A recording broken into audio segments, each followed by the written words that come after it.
سلام بچه‌ها، خوش اومدید به برنامه دیگه از گروه تولید محتوای ماینینگلند.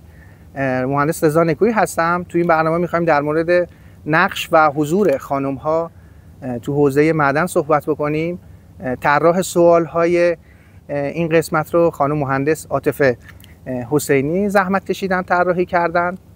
مهمان این قسمت از برنامه‌مون خانم مهندس سپیده نجفی هستن. لایک و کامنت سابسکرایب یادتون نره. اگر موضوع یا مسئله میخواید که ما تولید محتوا داشته باشیم حتما توی کامنت ها برامون بنویسید که گروه برنامه سازی ما بتونن براتون درست بکنه. میریم که مهمونمون رو دعوت بکنیم بیاد.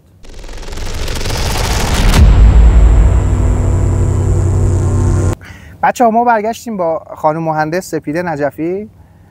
ازشون میخوایم که خودشون رو معرفی بکنن و رزومه تحصیلی و رزومه کاریشون رو برای ما بگن. بله. بفهم. سلام خدمت شما و مخاطبینتون. من سپیده نجفی هستم، دانشجوی تقریبا فارغ التحصیل ارشد استخراج صنعتی اصفهان و در حال حاضر توی حوزه استخراج ماشین‌آلات معدنی فعالیت میکنم. خیلی ممنون از خانم مهندس که وقتشون رو در اختیار ما گذاشتن و مهمان قسمت برنامه ما شدن. برای اولین سوال خانم مهندس، من میخواستم ازتون بپرسم که چه چیزی باعث شد که شما به سمت رشته معدن بخواید بیایید؟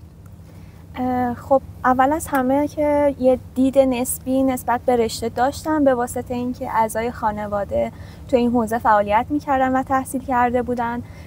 برای همین یه دید نسبی داشتم نسبت به رشته و بعدم به شکل واقع بینانه انتخاب رشته کردم نسبت به اون دیدی که از رتبه‌ام داشتم. چون میدونید بیشتر بچه‌هایی که ما بگم اینجوری که بیشتر افرادی که وارد این صنعت میشن اون دیده رو ندارن و یه جورایی ناخواسته وارد میشن. با اینکه شما میگید یه مقدار بینش قبلی داشتید، این فکر کنم این مهمان ما رو یکم متمایز میکنه و مصاحبه ما رو یه مقداری میتونه ویژگی‌هاشو ببره بالاتر. به عنوان سوال دوم من میخواستم بپرسم که همونطور که گفتین اگر از قبل تصویری در مورد معدن داشتید، اگر به سراغ این رشته نمی اومدید چه رشته‌ای رو انتخاب میکردید؟ خب همه بچه‌ها وقتی دارن برای کنکور میخونن و انتخاب رشته میکنن قصد دارن که بالاترین و تاپ‌ترین رشته‌ها رو انتخاب بکنن. ولی واقعیتش من از همون زمانی که داشتم برای کنکور میخوندم، میگم چون نسبت به رشته یه دیدی داشتم، به همون اندازم واقعیتش درس خوندم و خیلی خودم رو اذیت نکردم و خب به موضوعات علاقه‌مند بودم و اگه بخوام اون موقع رو یادآوری بکنم که چه رشته‌هایی مد نظرم بود، معدن جزو 4مین رشته‌ای بود که دوست داشتم بیام و از اینکه حالا بگم دیدگاه پرتی داشتم نبوده. ولی خب الان دیگه نمیتونم بگم اگه برگردم رشته دیگه ای رو انتخاب میکنم. واقعا راضیم. واقعا آره، واقعا بچه‌هایی که باهاشون صحبت میکنیم همون اول یه مقدار توی دوره قبل از دوره کارشناسی یه مقدار جبهه میگیرن نسبت به معدن، بعد که میان داخل و ورود میکنن. خود منم اینجوری بودم. بعد از ورودم خیلی دوست دارم و الان فکر میکنم بهترین شغلی که میتونم داشته باشم همین معدن و همون گرایشه. چون اصلیت و شالوده این برنامه ما مرتبط با نقش و حضور خانم ها در معدن هست، من با این سوال میخوام شروع بکنم که شما به عنوان یک مهندس خانم معدن تا حالا چالش هایی توی این رشته روبرو شدید؟ چه تو محیط کاری و چه تو محیط دانشگاهی؟ میخواید برامون تعریف بکنید تعدادشو؟ بله قطعا بوده. به عنوان یه خانم توی رشته معدن نمیشه چالش ها و یه سری موضوعات رو انکار کرد، به خاطر اینکه خب رشته معدن به خاطر فضای کاری که داره هم متقاضی خانم کمتری داره به نسبت و همین که اجازه ورود به معادن برای خانوما خیلی دشوارتره. خوشبختانه نقش خانوم‌ها داره پررنگ‌تر میشه و این رو میتونیم توی دانشگاه هم ببینیم که تعداد دخترانی که رشته معدن رو انتخاب میکنن داره رفته رفته بیشتر میشه و پذیرش آقایون هم امیدوارم که بیشتر بشه. نه امیدوارم. حالا از دوستای خود من فکر نکنم توی این موضوع زیاد جبهه خاصی بخوان بگیرن و امیدوارم که نقش و حضور خانم ها حتما بیشتر بشه. به نظرتون تا حالا برای خودتون پیش اومده که بخواید تو محیط کار یا دانشگاه کسی شما را، حالا چون خانم هستید، بخواد دست کم بگیره؟ یا اگر این اتفاق افتاده برخورد شما چجور بوده؟ این باز برمیگرده به سوال قبلیتون که راجع به چالش‌ها پرسیدین. یکی از چالش‌ها دقیقاً همینه، دیدگاه متفاوت و یه تبعیض جنسیتی اگه بهش بگیم نسبت به خانم‌ها هست توی این رشته. بله ممکنه خانم‌ها رو دست کم بگیرن، ممکنه اول اعتماد کردن به خانم‌ها توی این عرصه سخت‌تر باشه به خاطر اینکه خب به طبع حضورشون کمتر بوده، اون اعتماد سخت‌تره. ولی میگم کم کم خانم‌هایی هستن که توی این عرصه موفق شدن و راه رو برای خانم‌های دیگه باز میکنن. دقیقاً این اتفاق میفته. خانم‌های فعال در حوزه معدن میتونن اون فعالیشون رو روی بعضی از مردهایی که حالا این تفکرات قدیمی رو دارن بتونن تأثیر بذارن و این تفکر به نظر خود من پوسیده رو عقب بزنن که بخوان جنسیتی روی این موضوع یا محیط کار بخوان فکری یا ایده‌ای داشته باشن. خب خانم مهندس، اگر شما دوباره برگردید به عقب، بازم این رشته رو انتخاب میکنی؟ آقای مهندس دنبال چی هستی؟ گفتم که آره. میگم اون تایم کنکور شاید منم مثل بقیه دانش آموزایی که انتخاب رشته میکردن دنبال رشته تاپی بودم، ولی میگم معدنم جزوش بود و الان هی این سوال بازم بپرسین من باز میگم نه. آخه میدونید آخه این اصل این سوال برمیگرده به این که شما بعد از گذروندن چندین سال آیا راضی هستید از این؟ خوب جمعش کردم؟ آره. خب خانم مهندس، شما اگر بخواید به دخترهایی که علاقه‌مند هستن به سمت این گرایش بیاید پیشنهادی داشته باشید و یه جوری ترغیبشون کنید که با اینکه خودتون فرمودید این حوزه بیشتر حوزه مردون است، بخواید پیشنهادی باهاشون داشته باشید، چی بهشون میگید؟ واقعیتش اینه که اجازه این رو به خودم نمیدم که کسی رو ترغیب بکنم، به خاطر اینکه اومدن توی این رشته یه روحیه خاصی رو میطلبه و شاید واقعیت این باشه که خیلی از خانم‌ها نتونن این رو بپذیرن که یک جاهایی بهشون دید متفاوتی داشته باشن و بخوان که با این حال بجنگن و حضور پررنگشون رو اثبات بکنن. ولی خب اگه بخوام به همسن و سالای خودم یا کسایی که میخوان انتخاب رشته بکنن راجع به رشته‌ام و خوبیاش بگم، اینه که کم بودن خانم ها توی این عرصه میتونه حتی مفید باشه. این یعنی اینکه این رشته جای پیشرفت داره و اینکه یک خانم میتونه توی این حوزه به درجات بالا هم برسه. این که حضور خانم ها کمه دلیل بر مانع بودن نیست، این یعنی اینکه جای پیشرفته. کاملا موافقم باهاتون خانم مهندس. یکم ببریم بحث رو سمت دانشگاه ها. تا حالا مثلا تو خود دوران دانشگاه تفاوتی بین رفتار با خانم ها یا آقایون احساس کردید؟ حالا میتونه از طرف دانشکده باشه یا از طرف اساتید؟ بله خب به طبع اساتیدم به خاطر اینکه سالها با دانشجویان آقا سر و کار داشتن و رشته معدن جزو اون دسته از رشته‌هایی بوده که اوایل اصلا پذیرش خانم نداشته و الان فکر می‌کنم چند سالی هست که پذیرش خانم هم دارن و یه سری دانشگاه‌های محدودی هم هست توی ایران. بله به طبع این تبعیضه و این نگاه هست، ولی خب رفته رفته بهتر میشه وقتی که حضور خانم ها و علاقه‌مندیشون رو ببینن به این حوزه. تجربه شخصی خود من، خانم دکتر مهین منصوری خودشون چون به واسطه خانم بودنشون خیلی به پسرها مثلا کمک میکردن، خود منو خیلی دوست داشتن و چندین بارم گفتن تو بهترین دانشجوی منی.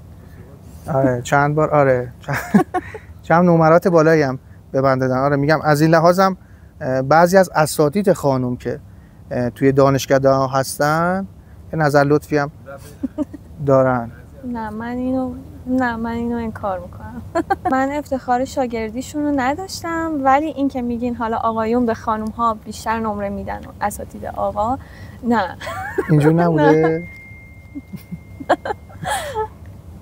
خب خانم مهندس، اگر بخواید یک پیشنهاد یا یه انتقادی از وزارت علوم برای سرفصل هایی که تو دوره کارشناسی، با این وجود که دوره کارشناسی تو همین دانشگاه گذروندید و ارشد هم همینجا بودید، بخواید پیشنهادی یا انتقادی در مورد سرفصل ها داشته باشید، چه پیشنهادی براشون دارید؟ حوزه معدن همونطور که گفتم خیلی جای پیشرفت داره و رفته رفته علم داره توی زمینه معدن هم به سمت هوشمندسازی میره. جای یه سری درسایی مثل هوشمندسازی معادن در رابطه با ماشینالات معدنی، بحث انرژی در معادن خیلی خالیه. همچنین سرفصلای حالا دروس پایه و اصلی که حالا مثل دروس زیرزمینی، معدنکاری سطحی و دروسی که سالهای متمادی تدریس می شدن، اونها بحثای قدیمی هنوز تدریس میشه و اگه روش‌های نوین توی معدنکاری توی دانشگاه ها تدریس بشه، فکر میکنم جذاب‌تر این قضیه. بله با این نظر شما من کامل موافقم. با پیشرفت علم و هوشمندسازی و ورود هوش مصنوعی به تمام صنعت‌ها تو حوزه معدن‌ها یا حتی داخل خود ایران این کمبود احساس میشه که امیدوارم با سرفصل‌های مرتبط با اون وزارت علوم وارد کار بشه و بتونه آموزش خیلی خوبی هم به دانشجو بده که دانشجوی خوبی تربیت بشه. خانم مهندس، بعد از حالا گفتید در شرف فارغ التحصیلی هستید، بعد از فارغ التحصیلی برای جذب توی شرکت‌ها یا جایی به نظرتون بین آقایون و خانم‌ها آیا تفاوت خاصی هست؟ بله، و این رو نمیشه انکار کرد که حضور خانم‌ها و کار پیدا کردن توی این رشته برای خانم‌ها خیلی به مراتب سخت‌تره. میگم چون بحث اعتماد کردن به خانم‌ها هنوز اونقدر جا نیفتاده، ولی رفته رفته داره اتفاقای خوبی میفته. امیدوارم که این اتفاق بیفته و فارغ التحصیلای خانم ما بتونن توی این صنعت حضور فعال داشته باشن و میگم به قول قدیم یه جای کارو بگیرن. امیدوارم این اتفاق بیفته و اون میگم تفکر قدیمی و پوسیده از بین بره. خانم مهندس، اگر یکی بخواد وارد این حوزه بشه، شما پیشنهاد بهش میدید که چه مهارت‌هایی رو از قبل داشته باشه و با اون داشتن اون مهارت‌ها وارد این حوزه معدن بشه؟ حالا به صرف خانم‌ها رو میتونید بگید. فکر کنم خیلی مهارت خاصی که حالا از قبل نیاز باشه، مثلا اون سرسختی، چون یه حالت سرسختی داره معدن. حالا بچهای اکتشاف ما چند روز پیش صحبت کردیم، برداشت‌های طولانی مدتی دارن که میتونه برای خانم‌ها مشکل ساز باشه یه مقداریش، یا مهارت‌های این چنینی سرسختی. چیزی پیشنهاد دارید برای بچه‌ها؟ من فکر میکنم که اول از همه باید علاقه‌مندی وجود داشته باشه برای اومدن توی این رشته و بعد اینکه حالا یه روحیه قدرتمند بابت این قضیه که این تفاوت‌ها اذیت نکنه و خانم‌ها بتونن فعالیتشون رو ادامه بدن. خانم نجفی، به نظرتون کدوم از کارهایی رو داخل خود حوزه معدن خانم‌ها بهتر از آقایون انجام میدن یا میتونن انجام بدن که نقش خانم‌ها رو توی حوزه معدن بولتر میکنه؟ خب یکی از مواردی که میشه بهش اشاره کرد اینه که خانم‌ها به خاطر اون تفاوت دیدگاهی که نسبت به آقایون دارن، جزئی نگر بودنشون و همچنین اون ظرافت‌ها و اون دقتی که دارن میتونن مؤثر باشن حالا تو کارهای طراحی. میگم این زاویه دید متفاوت خودش یه حسن دیگه، یه حسنه که میتونه کمک بکنه. خانم مهندس، شما حالا توی شخصیت فمینیستی رو دارید؟ واقعیتش که نه، ولی یه جایی توی رشتمون باید، یعنی دوست دارم که برابری نگاه بشه بهش، یعنی به خاطر زن بودن و خانم بودنم محدودم نکنن، محدودیت نباشه. آره، ولی اینا نمیخوام بگم فمینیستم. خب حالا این سوال اینجوری بپرسیم که اگر یک خانم بخواد جذب رشته معدن بشه، چه شخصیت و چه روحیه‌ای داشته باشه که حالا میگه توی این مسیر زیاد همگام باشه و زیاد اذیت نشه؟ حالا نمیخوام تعریف از خود باشه، ولی فکر میکنم که خانمی که توی این رشته میخواد موفق عمل بکنه باید یه روحیه جسورانه‌ای داشته باشه و در عین حال اون تبعیضا اذیتش نکنه، یکم صبور باشه و علاقه‌مند باشه دیگه. خیلی علاقه‌مندی مهمه. گل آخره به نظرم همون علاقه است که باعث میشه حالا یه شخصی، فرقی نداره خانم یا آقا، بتونه پایدار روی اون هدفی که داره ثابت قدم باشه. خانم مهندس، ما سوالی که از بقیه دوستانم زمانی که باشون مصاحبه میکنیم میپرسیم اینه که اگر یک نفر که مسئول جذب افراد فارغ التحصیل یا شاغل تو حوزه معدن باشه، بخواید باهاش صحبت کنید و یه جوری مجابش بکنید که حالا مرتبط با این برنامه که میسازیم خانم ها رو بخواد جذب کنه توی صنعت، چی بهش میگی که مجاب بشه؟ فکر میکنم همون دقت و ریزبینانه بودن خانم ها باعث میشه که جاشون رو توی صنعت پیدا بکنن، توی حالا بحث‌های طراحی معادن، دقتی که دارن حالا توی مسائل اکتشافی و کارهای نرم افزاری. فکر میکنم خب خانم ها به مراتب خیلی بهتر عمل میکنن. به نظرتون حالا همین مباحث اکتشافی که گفتین، آیا دوستی دارید که مثلا برداشت‌های اکتشافی طولانی مدت بره یا شخصی رو میشناسید که این رفتار رو داشته باشه، این کار رو انجام بدن؟ دو تا از دوستام هستن که به انتخاب خودشون و علاقه‌مندی خودشون کارهای اکتشافی انجام میدن. یکیشون که ایران نیست ولی اون یکی ایران هست، خیلی موفق داره عمل میکنه و تا جایی که میدونم یه معدنی هم اکتشاف کرده و در حال کارهای ثبتش هست. میگم چیزی نیست که آقایون اجازه بدن خانم ها برن فیلد، ولی اگه برن هم خیلی موفق هم نسبت به علاقه خودشون همونی که صحبت کرده میتونن تو این موضوع هم موفق باشن. خانم نجفی، به نظر شما حضور خانم ها توی معادن بیشتر تو سمت‌های مدیریتی باشه یا سمت‌های اجرایی؟ نظرتون رو در مورد این موضوع بگید و دلیلش هم بگید. سوال سختیه. میتونم بگم که شاید حیطه مدیریت برای خانم ها بهتر باشه و عملیات خیلی سخت باشه براشون، ولی باز برمیگرده به علاقه یک خانم که اگه علاقه‌مند باشه و اون روحیه رو داشته باشه، فکر میکنم تو عملیات هم میتونه موفق باشه و هیچ مانعی برای یک خانم وجود نداره. ولی خب به مراتب خیلی سخت داره دیگه. اون اعتماد سازی اولیه فکر کنم، هم اعتماد سازیه و همون اولین چالشی که فکر کنم سازی نشده توی معادن. اولین چالشی که فکر کنم خانم ها موقع ورود به صنعت دارن اون اعتماد سازی اولیه است. تجربه مشترکی دارید در مورد موضوع برامون بگید؟ من فکر میکنم که یه مقدار اون اعتماد سازیه میتونه چالش برانگیز باشه و اینکه یه وقتایی آقایون و بالادستی ها دوست دارن به خانم ها اعتماد بکنن توی این عرصه، ولی فضای فرهنگ سازی نشده معادنی اجازه رو نمیده و خب به مراتب احساس میکنم که وقتی حضور خانم ها پررنگ بشه، اون فرهنگه هم به طب بالاجبار باید شکل بگیره. بله، موافقم کاملا.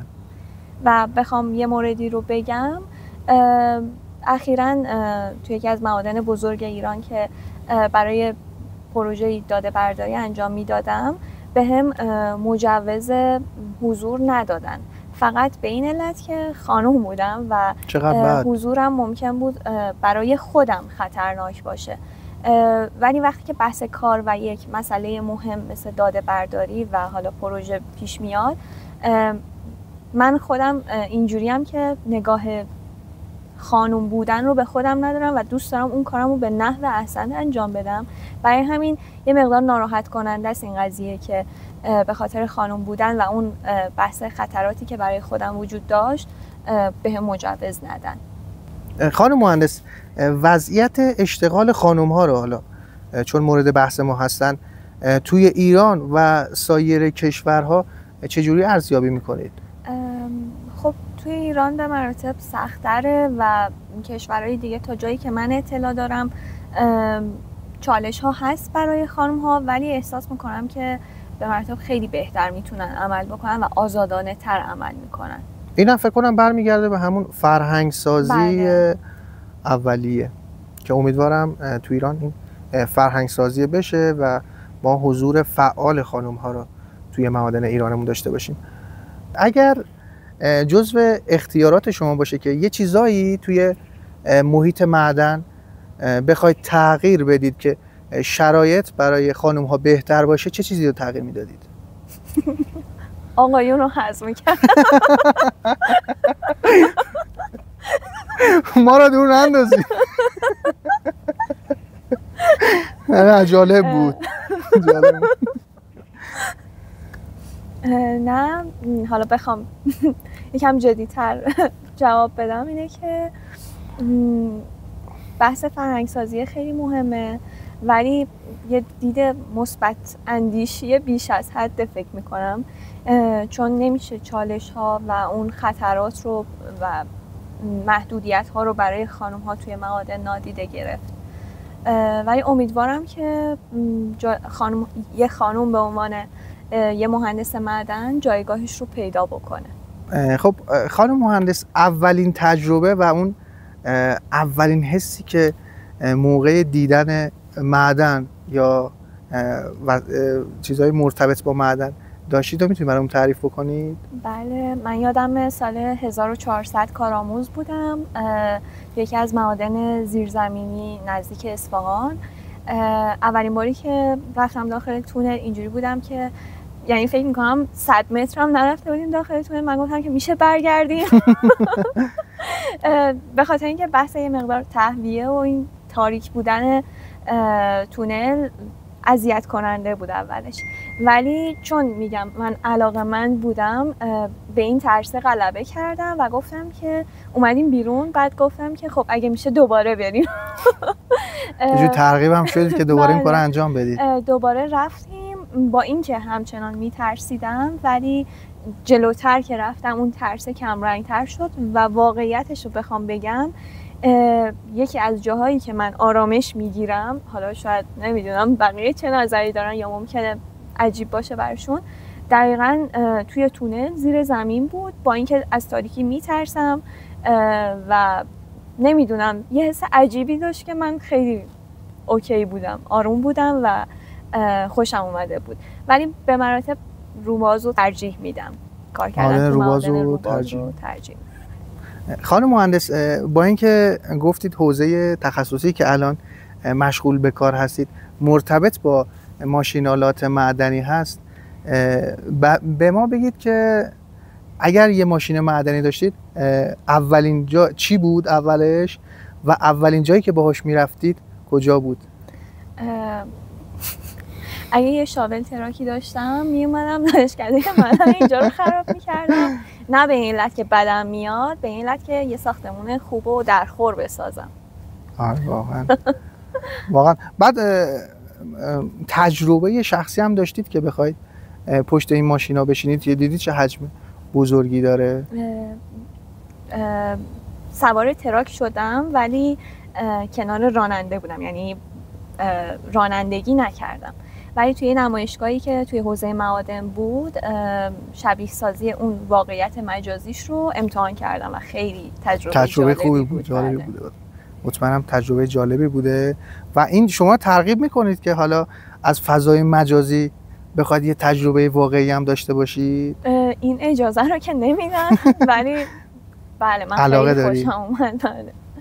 منم فکر کنم به خاطر اون نقطه کور زیادی که داره خودم هم خیلی دوست دارم این تجربه رو داشته باشه. خیلی تشکر میکنم از حضور خانم مهندس که یک دید به شخصه برای خود من برای فعالیت خانم ها توی حوزه معدن باز کردید. یک سوالی که به عنوان سوال آخر میخوام ازتون بپرسم، اگر میتونستید شما یک کلاه ایمنی رو صرفاً برای خانم ها طراحی بکنید چه ویژگی داشت اون کلاه ایمنی؟ قطعا خیلی راحت‌تر طراحیش می‌کردم، چون قراره که حضور خانم‌ها خیلی بیشتر بشه و پررنگ‌تر بشه. البته اینو که مزاح می‌کنم به خاطر اینکه کلاه‌های ایمنی قطعا استانداردهای لازم رو دارن.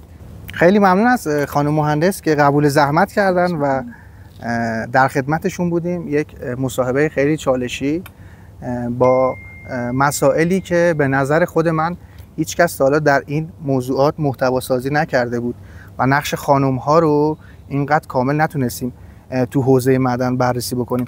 تشکر میکنم از شما و اگر صحبت پایانی با بچه‌ها داری در خدمتیم. نه صحبت دیگه ای نمونده. خیلی ممنون از این فرصت که به من دادین. متشکرم و خدا نگهدار. خدا نگهدار. بچه‌ها لایک و کامنت سابسکرایب یادتون نره و یه به عنوان کویز آخر چیزم میخوام بگم، اسم این جایی که ما برنامه رو ضبط کردیم برای ما کامنت بذارید. خدا نگهدارتون. اینجا رو کات کنید لطفا. توفق زدم. چی گفتی؟ نه نفهمیدم. توفق زدم. چی؟ نه متوجه نشدم.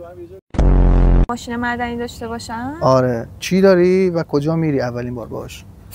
اصلا گفت میرم اندرزگو. دانشکده معدن خراب میکنم. آره. نه خاطره اصلا نمیتونم. خب بخاطر چالشایی که من گفتم خب یکیش خاطره میشد دیگه. خاطره تلخ میتونم بگم. بگی آهنگ لایتی هم میذاریم روش. متوجه سوال نشدم. سوال خیلی بد پرسیدم. نه توی صنعت نپرسم. کم خیلی چالشی میشه اون وقت. خب بریم تو چالش. توی معادن ایرانمون داشته باشیم. بگو بعدشو. یادشتی؟ هرچی هم الان میگم گفت زیاد تایید نکن تو چیز کن. حاجی آره من همه تایید میکنم. ببینید من موافقم نه خب بعضی جاهاش موافق نبودم نگفتم. این ور که نگم چون از این ور چیز کردم کات دادم دور از همین ور بعد چیز کنم. چقدر ریز بینی من نگاه میکنم. دوست داشتین وای چه ویژه چقدر سخت من میتونم اینو بگم. ویژگی توش تعبیه میکردی؟ بابا نگفتم دیگه درست گفتم خداییش. اگر میتونستید یک کلاه ایمنی رو طراحی کنید مخصوص خانم ها، آجی اشتباه گفتم.